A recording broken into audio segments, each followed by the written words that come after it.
All right, this is part 2, and it's going to be a good one, so pay attention. This is GEO. We talked about SEO and AEO yesterday, Answer Engine Optimization. Today we're going to talk about GEO.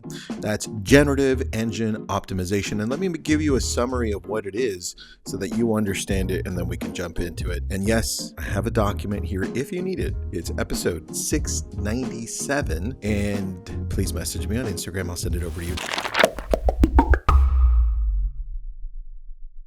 I'm Tristan. This is Your Daily Real Estate. It's a podcast. It's a show, 5 to 10 minutes every day on things you should know, things you should be doing that we're implementing or we're about to implement for our team, our brokerage, and our area leaders for Y Realty. All right, let's get into this. GEO. Man, I've been diving into this a lot more because the idea behind it is simple. This generative engine optimization really comes down to, this is a little bit broader. So remember when we talked about Answer Engine Optimization, AEO, that one is very narrow. It gives you one response from your search. This way, you don't have to keep on looking at different paragraphs with different links of different sources. This one is that. It's broader. That means it's going to give you different sightings, different sources from what it gives you. So for example, it's going to have, if you type in, hey, what's the top restaurant in Ventura, right? So at the very top of Google, it's going to have the AI overview, in other words, snippets, and it's going to be at the top, and it's going to say, well, the best restaurant is, I'm just making stuff up, okay? Best restaurant is The Habit. And then it's going to say, but others are saying, and then it's going to have the sightings of all the other people or sites or local areas or local websites like Yelp that collects all this information. And it's going to give all those links to you, but it's going to have excerpts. So you don't have to go and find them like we typically do on Google, right? So that's the idea from it. By generative AI models like Google AI Overviews, ChatGPT, and Perplexity, those give you the best ones. And from that, they give you all that information. So now, with that said, I have some things for you here. What it actually means. And I've written all this out so I could just go through it and dictate it to you, right? You know how people are now asking ChatGPT, Claude, or Google questions like, who's a good real estate agent in Phoenix, right? And if Blair's listening to this, it might be Blair Ballin, right? He's out of Phoenix. Instead of scrolling through like 10 blue links or 10 different things, they're getting a direct answer with specific recommendations. And GEO is about making sure that you are one of those recommendations, one of the 3, one of the 5, one of the 6, it doesn't matter. It's like being the agent that everyone recommends at a dinner party. That's how you have to think about this, right? Except the dinner party's the whole internet, which is amazing, right? So here it is. Number 1, be someone worth talking about. This is probably the biggest challenge in GEO. Think of AI like a really well-read friend. I'm going to read my notes to you. Who's consumed everything online about real estate in your area.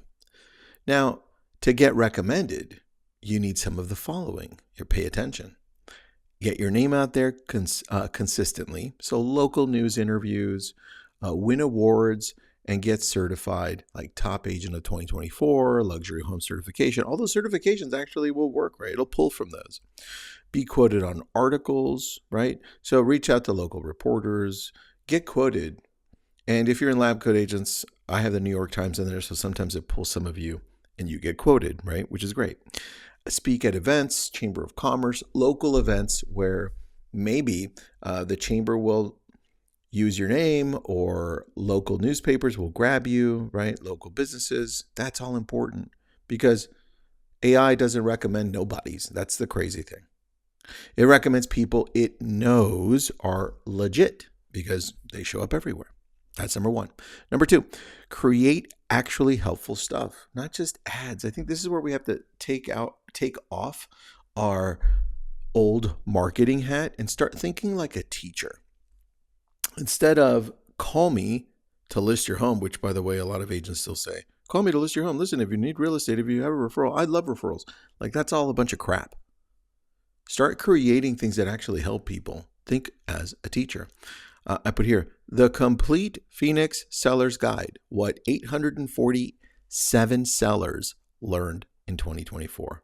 Now, that's powerful, right? Good content like that.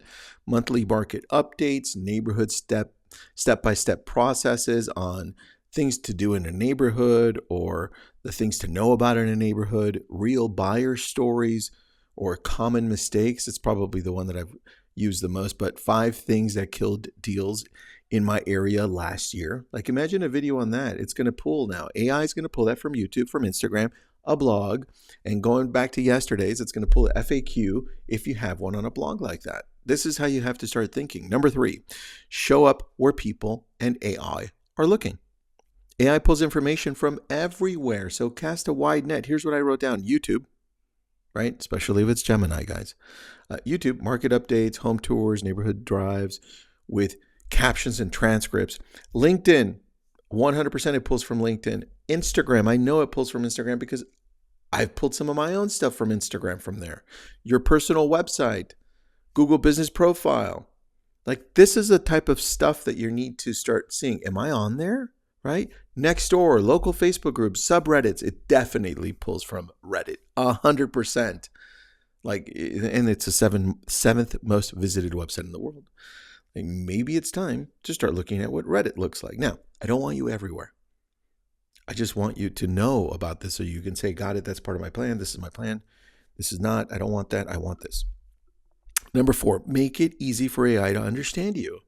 AI reads differently than humans, right? This is probably my biggest thing for you. AI reads differently than you or I do. Help it out. Use clear, simple language. Here's an example. I have 2 examples on this. By the way, if you need this, it's episode 697. It's actually 696 and 697 because this is part 2.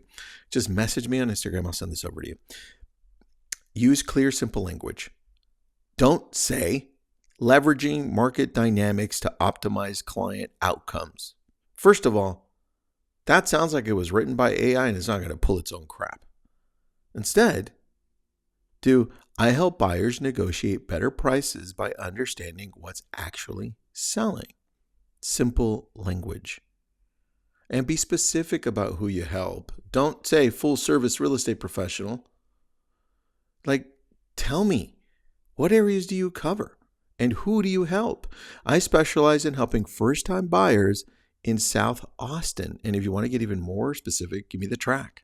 But in South Austin, find homes under $400,000. Dang, that's specific, and that's good. Include the basics everywhere. Here's some more. Your name spelled the same way, always, easy. Your exact service area, serving downtown Denver and Capitol Hill. Your specialty, luxury condos, military relocation, investment properties, right? You can pull it. Years of experience and credentials if you have them. All right, I've got a few more for you. I'm not going to go through all of them. If you need this, just message me. But I've got which one did I really want to talk about? Also, number 5, get other people to mention you. This might be the harder one if you're not well connected, but if you go to other podcasts, if you have friends who have a good following, you can definitely do this. Or if you have somebody else, maybe a real estate friend in another area that could host a blog for you on their blog, because now you reciprocate referrals and you could do the same thing for them, that would help. Get other people to mention you. This is the secret sauce. AI trusts third-party validation. Boom. How do you get mentioned? Besides my ideas, I have some. Partner up, team up with mortgage brokers, home inspectors, contractors. They mention you, you mention them. Okay. Client testimonials. Ask happy clients to share their story on their own social media. Have them use your name and tag you. Media outreach, email local reporters covering housing. I have data on bidding wars in the market if you need a source. And listen, if you're out there enough, they'll reach out to you, which has happened to me many times, right? But if you're not, like, what do you specialize in? Think about it, because reporters are always looking for information. Reach out to them with that specialty and say, hey, I've got some information for you. Guest posts. Write for local blogs, community websites, or real estate publications. Again, this time, instead of reaching out to the reporters or the editorial for the newspaper and saying, hey, I've got a news thing for you, instead say, hey, I've got the ability to write a piece for you about the local market or about this that's happening, about insurance, about wildfires, about whatever it is, first-time home buyers. Anyway, get a little bit more creative when it comes to that. Number 6, keep everything fresh. AI prefers recent information. I mean, don't you? Right? We all do. Simple habits: update your main website every 3 to 4 months. Add last updated date on your guides. Put a date on it. Post new content at least twice a month. At least. I'd prefer once a week. Share current market numbers, not year-old stats. That's important. And listen, I've got some other light stuff on here, but those are the most important things. I want you to understand the difference between SEO, AEO, and GEO, please. And if you don't still understand it, just Google it, simplify it, get it into natural language, and start understanding what it is, how to get better at it, how to show up so that you don't get left behind. And if you have any questions, feel free to reach out to me. I'm always happy to help or expand on anything. If you have any comments, happy to always hear them. Thanks again for listening.